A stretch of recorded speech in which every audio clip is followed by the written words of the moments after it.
Thanks for tuning in today. I'm Dr. Nick, the Incrementalist. Join me as I seek out the small incremental changes being applied in other industries that we can learn from and that can be applied in healthcare. Can these changes bring immediate value, but also add up to the big improvements and revolution we need in healthcare? Come along with me to explore the possibilities. My innovative guests from around the globe have used small incremental improvements to achieve their moonshot. And today, I'm delighted to be joined by Dr. Randy Hawkins. He is the Chief Medical Officer for Carrum Health. Randy, thanks for joining me today. Nick, a pleasure to be here. Thank you very much for having me as your guest. So, if you would, tell us a little bit about your background. You're a physician, you're working in the vendor community, you've had an interesting career. I think it lends an awful lot of credibility and relevance to the upcoming discussion. So share a little bit of that background and some of the high points, if you would. Certainly. My name is Randy Hawkins. I am an anesthesiologist and critical care medicine physician. I practiced as a medical officer in the United States Navy for many, many years, and also in private practice in New York and in New Hampshire, where I live now. I have been involved in the vendor community and industry as a chief medical officer for 5 companies now over a long period of time. My background is pretty straightforward, but it's progressed in a number of different ways. I started in electronic health records, or a high-tech and meaningful use time frame, as you're very familiar with, but then moved into things like the algorithmic approach to chronic disease state management, FDA regulations, 510K submissions, bringing interesting products and services to market to help chronic conditions be managed more appropriately. Then I got into predictive analytic modeling and workflow science. How could we use data to effectively target folks, subpopulations with specific problems early in their journeys to affect the greatest amount of care and improvement. Then I got into the health navigation space with patient advocacy, treatment decision support, surgical decision support, expert medical opinion, second opinion services, things of that nature, to really focus on getting folks off the sidelines, getting them comfortable in participating with their healthcare journey. And now I find myself at Carrum Health as Chief Medical Officer, where we deal with a technology-enabled and analytically optimized platform where we bring centers of excellence, providers onto the platform, and the individual surgeons therein, and arrange for care in a true prospective bundled payment arrangement. So we're bringing the highest quality care to large employer groups and their employees at dramatically reduced cost. So it's a pleasure to be here. That's a little bit about me, and I'd be very interested in engaging in any conversation points that you'd like to discuss. Well, so before we get into that, I missed the Navy piece, and since my brother was in the Navy as a physician, I've got to ask you if the American Navy does the same as the British Navy and had you cutting hair on board ship. I wasn't privileged to cut the hair. I'm sure they would have let me do it, Nick, to be honest with you, because we were all men and women of lots of hats. But it was an interesting time. It was way back in the original Arabian Gulf Wars, Desert Shield and Desert Storm, back in the late 80s and 90s. Served in the Middle East for a very long time and then came back to the United States. Well, I always fascinated by that, and he actually ended up doing hair for the family when he came back. He learned the skill because that was one of his tasks on board, the ship's barber. So thank you for your service. Delighted to hear some of that and the journey. So tell us a little bit about the background to this sort of bundling. And I think one of the areas that, for both of us are relevant in this is, what is the appropriate use of our limited healthcare resources? So we have this fantastic system, albeit it's not serving everybody appropriately. And, some of that's associated with cost, but there's an awful lot of this. And, it's a recurring theme in my show. We're not delivering the right care to the right patient at the right time. Absolutely, Nick. I agree with you wholeheartedly. I do believe it is a fundamental aspect of our healthcare system that needs to be addressed. And I don't pretend to have all of the answers, but I do think about it as you do. We've discussed previously that this surgical appropriateness or appropriateness of care, or some folks are even calling it surgical avoidance, is a set of terminology that I believe mean the same thing. What we're asking, to your point initially, is surgery, for example, in our surgical subspecialties, the next best intervention for a patient at a given point in their journey, or said another way, are there lesser invasive, equally effective, less costly alternatives that they may consider? And if so, have those things been recommended? Those are the things that I think about in terms of avoiding surgery. I use a focal point in my analysis of appropriateness in the following manner. I consider there to be two principles in surgery. There's, of course, the patient and then the surgeon. And each, I believe, plays a significant role in determining what's appropriate at a given time. On the front end with the patient, it is in the realm of, as we see, surgical decision support vendors and expert medical opinions, second opinion services. These things which help activate the consumer, the new healthcare consumer, to say, hang on a second, give me access to some information and a handful of tools and help me build an experience set so I know how to consume healthcare goods and services the way I do other goods and services in my life. And that's one important thing, I think, in terms of avoiding surgery. When we become educated on what's right or available to us, we can raise our hand sometime and say, you know what? I don't think surgery is right for me at this time. The other component is the surgeon, that other principle in a surgery. And that's where folks like Karam Health, who really focus on the highest quality individual practitioners, surgeons in our communities, and are gravitating towards those who do the right thing, the highest percentage of time for individual patients. So they have a full understanding and appreciation for Randy Hawkins, for example, if I have back pain. Well, Randy, have you thought about lumbar epidural steroid injections, healthy weight loss, behavioral changes and exercise, physical therapy as less invasive approaches than me doing a microdiscectomy, laminectomy, infusion on your back? Our physicians on our platform, Nick, are skewed very heavily into that higher quality realm where appropriate surgical practice is the norm. So I think those are ways for us to, and large employer groups, to focus on appropriate care. The other key point, and then I'll stop, is appropriateness is so important in our way of thinking, Nick, that we focus on it first. And here's what I mean by that. We think of a triad. We think of doing appropriate surgery, and when surgery is necessary, doing the highest quality surgery. And then at the next and final step, we believe that that surgery should be done at a reasonable lower cost than in most cases we see today. If you solve for those three elements of the triad in an order that isn't specific, I think you run into two specific problems. If you solve for quality first, you're doing very, very high quality work that may or may not need to be done. We didn't determine if it was appropriate to do, yet we're doing high quality work on stuff that potentially didn't need to be done. The other problem I see us getting into is, all right, what if we solve the cost component first? And we say, okay, I'm going to lower cost. Then I'm saving you, the large employer group, and the employee money on something that didn't need to be done in the first place. So that's why we think it's important to do those things in a stepwise fashion. You know, it's interesting you bring up those examples of, the appropriateness of care. And it reminds me, going back in time to cancer care and the standing sort of perspective, and I don't believe this is still true, was if you had cancer and you went to see the oncologist, he would poison you. If you went to see the radiation oncologist, he would irradiate you. And if you saw the surgical oncologist, he would cut it out.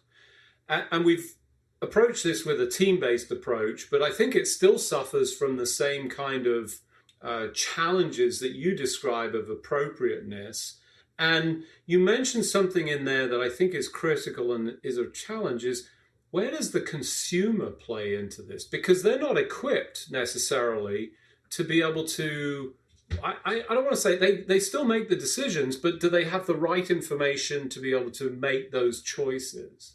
Yeah, that's a great point. And I don't believe we're all the way there, Nick. I don't believe, and often, sometimes an overused term of the multidisciplinary approach. Cancer is a great example, Nick. When we talk about the triad of surgery, adjuvant radiation, and chemotherapy, and if you talk to the individual providers in their subspecialties, you're right. You get, for lack of a better term, disparate information, right? You get pieces of the puzzle and not the full complement of what the full healthcare journey and picture looks like. In answer to your question, I think it is really important that these conversations become unified, where all the participants in all the facets of care are having an informed conversation with individual patients kind of in real time, so that they don't get pieces of the puzzle, they get an idea as to what all the components are and how they fit together. I think the temporal relationship of information sharing is underappreciated. I don't think we give enough credit to the notion of when we provide the full picture to our patients. I think it's important to do it collectively as opposed to in individual pieces.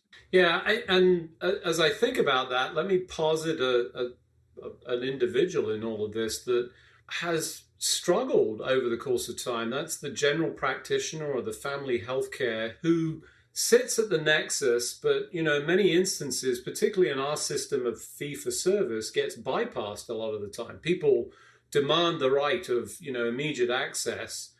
Is there perhaps an opportunity for a renaissance for those individuals? Because they're reasonably well equipped. They've been through the same training. They're not so specialized so they can pull that together. Could they be the healthcare navigator that would help support that individual, do you think? I'm the first to admit when I hear a good idea, and I'm the first to give credit to those who present that idea. I hadn't heard that before, Nick. I like it very, very much. I think that the notion of a highly trained person that in medicine that is cognizant of all of these different pieces is the perfect quarterback, if you will, or chaperone of that healthcare journey and bringing those pieces together. I hadn't thought of primary care specialists and physicians and practitioners as serving in that role, but I love that idea. It makes an awful lot of sense. Interesting. So for those of you just joining, I'm Dr. Nick, the Incrementalist. Today I'm talking to Dr. Randy Hawkins. He's the Chief Medical Officer for Carrum Health. We were just talking about appropriateness of care and, the triad, as you rightly describe, of all of those contributing. So, great. So you fixed the quality and you got the best quality, but delivering it to the wrong people and importantly at the wrong price as well. So, right. Important through all of that. As you think about this newfound approach, so when I think we're moving off the fee for service. I mean, we're still at 30% or so, as I understand. We're getting more to value-based coverage. I think we're seeing more in the way of employers taking responsibility and not just passing that on to an agent, let's call it. How do you start to deploy all of this in a way that they can make the best decisions? I mean, I think we've seen some good examples. Walmart, I believe it was Walmart, they've, and I don't know that this is the best example, but they sent patients to another state, even across borders, I think, for care and whatever. And I'm not saying that's necessarily the right approach, but, that was addressing a piece of the problem. How do we bring this all together so that it affects everybody all the way down to the 10, 50-person employers so that they get all of that great care? Great question, Nick. And we've been wrestling with this for a while, right? The Walmart example is just that. It was that initial foray into the center of excellence strategy where coverage or penetration of markets was minimal. The quality was there, but access was a real challenge. It was very difficult without extensive travel. You're right, across state borders, definitely, but across international borders in some cases. I think the reality is we need to consider all of those components, highest quality, appropriate care, and deliver on that network component, deliver on that access challenge. Here's what I say in my organization and in the market when I have the privilege of speaking with others. I can't create high quality that doesn't exist, but it is my job as the Chief Medical Officer of Carrum Health to find that highest quality everywhere that it exists. So what I'm trying to solve for is really, I think, the answer to your question. We need to tease out, we need to extract that highest quality, most appropriate care on every corner that we can find it, and not settle for, and here's the true answer, not settle for pins on a map. I don't want to pretend that Everywhere you look outside your window is a highest quality provider because that will solve the access challenge. I really think, just like cost and quality, it's an access and quality balance that we need to strike. I want to find it everywhere it is, and I want to provide it more comprehensively than those initial models that just said, yep, there are 2 places in the world where you go to have your knee fixed. I'm going to send you to one of those 2. I like that, and I like the sort of no more pins on the map. I think that's a good visual that sort of helps amplify that point. So we've all been experiencing the pandemic. It's represented just a range of problems, but one of those has been the inadequacies of the delivery of care. There was a cohort of patients that I think is going to trouble the system for some considerable period of time, that has missed out on interventions that were hopefully appropriate through that triad that you described. How do we go about addressing that? Is there a pathway to help this group, because they seem particularly impacted by the COVID-19 pandemic?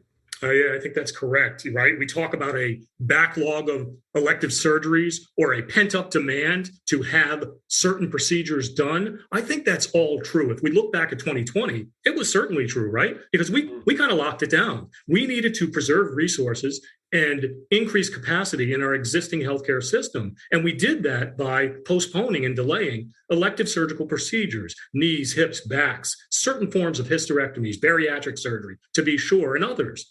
And I think you're right. That pent-up demand did 3 things happened. And I think some are obvious, but I think all of them are undeniable. The first and the most obvious is, the number of delayed surgeries went up. The volume of cases to be done, at least in general terms, has increased dramatically. We have an issue.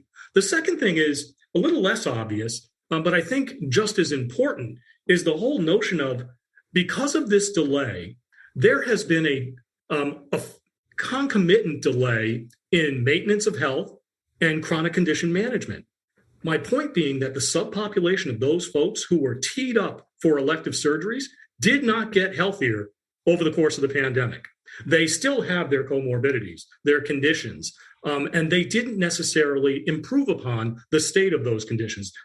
Diabetes didn't get better. Hypertension was sometimes unchecked because folks were unwilling or unable to engage in the healthcare system to manage those conditions. So I think, and as we think of all of these things in a go-forward fashion, those same patients who are less well prepared to have their elective surgery are going to cost us more because of all of these comorbidities that are potentially out of whack. And the third thing is just a truism.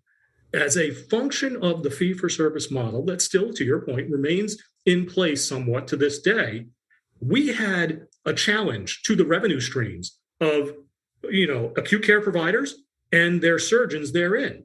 And just as a matter of fact, the downturn in revenue of 2020 and the intermittent revenue of 2021, they're going to look to actively recoup. And we see this in the market. We see folks advertising availability for your surgical procedure that was delayed because of the pandemic. In and of itself, not necessarily a bad thing, but it does bring us back to our first topic of discussion, Nick, which is appropriateness of care.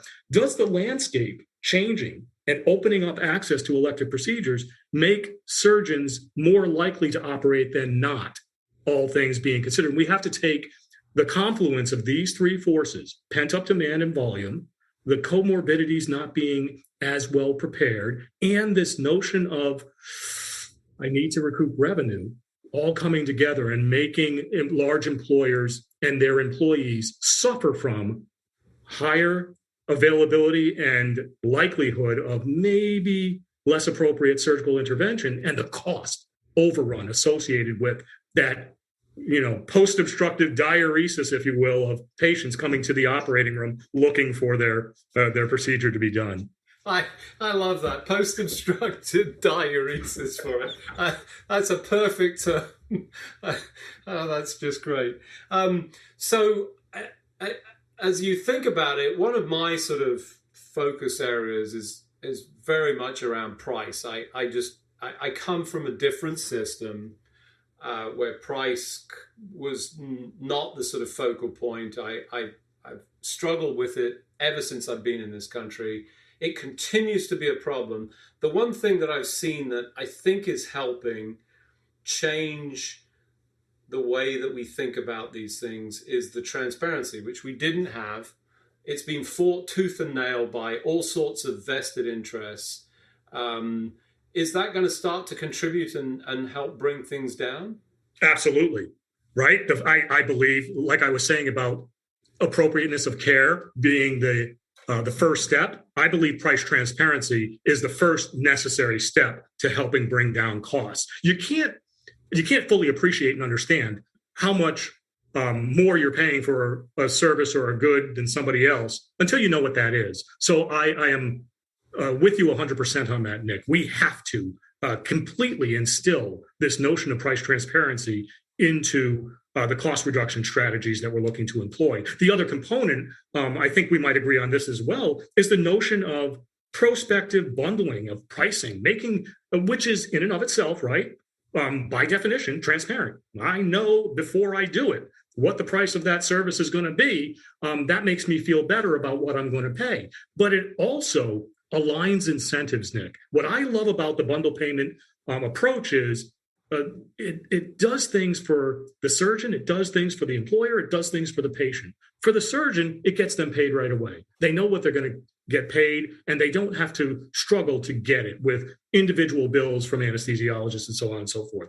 The thing that it does for the employer is it makes it predictable to budget for their medical spend. If I know what I'm going to pay, the incident rate of the surgeries involved, I can calculate what it's going to cost me. And I'll know, and here's a real key point for everybody, that the incentives for the surgeon are going to be aligned with my incentives. The surgeons are going to be very selective in who they choose for a procedure because they know they're on the hook. There are going to be warranties in place. I have to cover the complications and readmissions for a 30, 60, 90-day period in association with my care. That's part of the deal. That's part of the bundle. I have to sign up for that. So I'm going to select my patients carefully. And I'm also going to be given compensation for doing the right thing. So there has to be in place a consultation fee or a stipend so that if I look at you, Nick, and I say, I understand that your hip hurts, but looking at the amount of disease in the joint and your age and things like, I think there are other things we can do. If the surgeons are compensated for their time and their effort for doing the right thing, again, incentives are aligned. So I think bundling pricing, aligning incentives, giving warranties, and being transparent will get that last step in my triad, Nick, lowering cost, to become more of a reality than it is today. Yeah, I think that represents a truly positive trajectory, especially as we move away from this fee for service that you get what you incent. It's inevitable, and I never start out with the premise that people are doing things because they want to be. Everybody gets up in the morning wanting to do the right thing, deliver the best possible care, the best possible choices, but ultimately you are influenced by the system that surrounds you. It's impossible to sort of escape that, and we have to align the incentives. And I think bundling of payments and the certainty that allows people to be able to plan both on the delivery side, but also for the patient side, it sort of removes that need for no more surprise billing. As you think about this over the course of the future, what are you excited about? I'm most excited, Nick, to be honest with you, at the conversation. I'm very fortunate, I think you are as well, through this platform, to have these intelligent and informed conversations from a number of different viewpoints. I'm encouraged by that. People, benefit leaders from around the country are asking the right questions. They're aligning priorities with the pain points they see and then the employees that they serve. I love that. I'll put it this way, I learn more from benefit leaders than I do from potentially anybody else in the market, because they've got this platform, this benefits platform, or this administration platform, and they're serving populations that are diverse, and they've got input at all times about what's being provided and how well it's meeting the needs of the population. So I'm encouraged by the conversations that are going on nationwide. And I think if we continue the conversation, we're going to make progress in a very efficient manner. Fantastic. Unfortunately, as usual, we've run out of time, so it just remains for me to thank you for joining me on the show. Randy, thanks for coming on the show. Nick, thank you very much for having me. It has been an absolute pleasure, and I'd be happy to join you at any time. Thank you, sir. Thanks for joining me today. Do you have any better ideas, or have you found a small incremental change that's brought about a big improvement in your world? Let's continue the conversation on our hashtag, The Incrementalist, or share with me at DrNick1 on Twitter. You can find more information about the show on our program page at healthcarenowradio.com. And tune in next time to hear my discussions with leaders and innovators from around the globe who've revolutionized their space by using small incremental improvements to achieve their moonshot. I'm Dr. Nick, the Incrementalist, and I'm starting a revolution through evolution.